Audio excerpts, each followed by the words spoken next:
My companies did over $250 million in revenue last year. I broke a Guinness World Record for the fastest selling nonfiction book of all time. I did $106 million in sales in under 3 days. My mother also died last year. And I want to compress everything that I learned this last year into this video for you.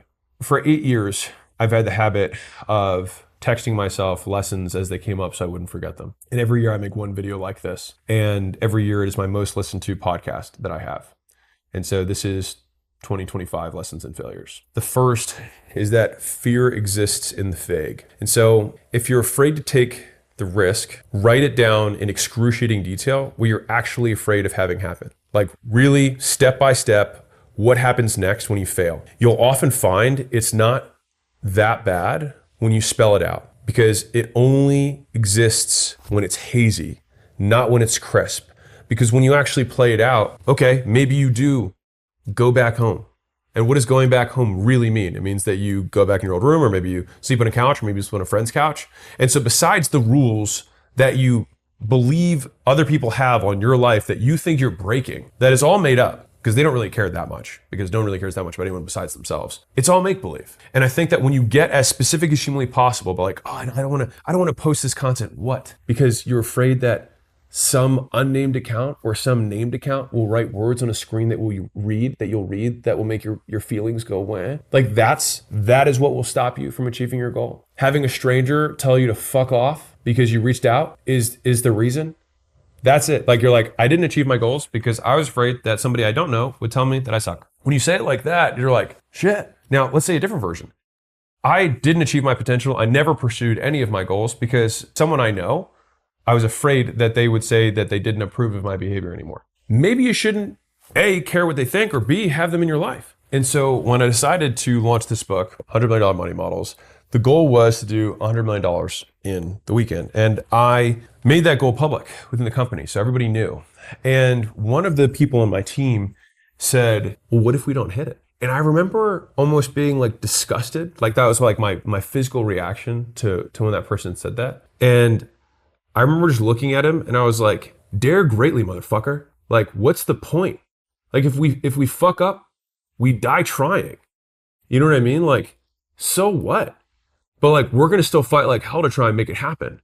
And so the fact that he asked that really just made me think like, what does he think I'm afraid of? If I said, hey guys, we're going to try and hit 100 million. We hit 80 or we hit 70, whatever. I'm like, okay, boo hoo. We made a bunch of money. We got a ton of people, books in their hands that can help them. What are we going to do? We'll try again next year. Like, well, what if people don't take you seriously? I don't think people are going to not take me seriously because people will take you as serious as you take yourself. And if you are serious about your goals and your commitment to those goals, people can visibly observe. There is no one that will fault you for daring greatly, period. And anyone who doesn't matter. And one of my favorite quotes, like, man, it's probably like a top 10 quote for me all time, which I have a lot of quotes, is from Marcus Aurelius. He said, what are you so afraid of losing when nothing in this world belongs to you? And so it's like, we're here on borrowed time to acquire borrowed assets and borrowed resources. And at the end of the game, you're just going to push your chips to the middle and somebody else is going to take your chair. That's it, out of coins. And so it's like, we're just in the game.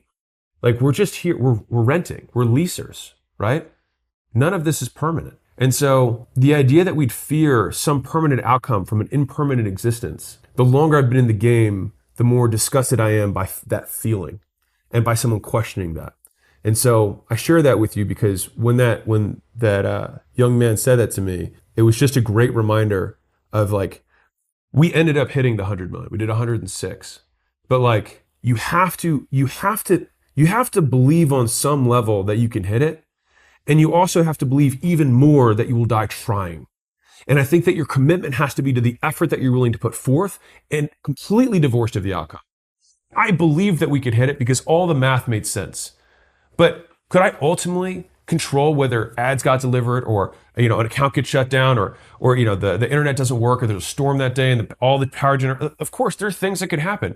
So in no way, I just want to make sure that I put 100% effort on all the things that I can control. And then after that, you roll the fucking dice and you stack as many chips as you can in your favor.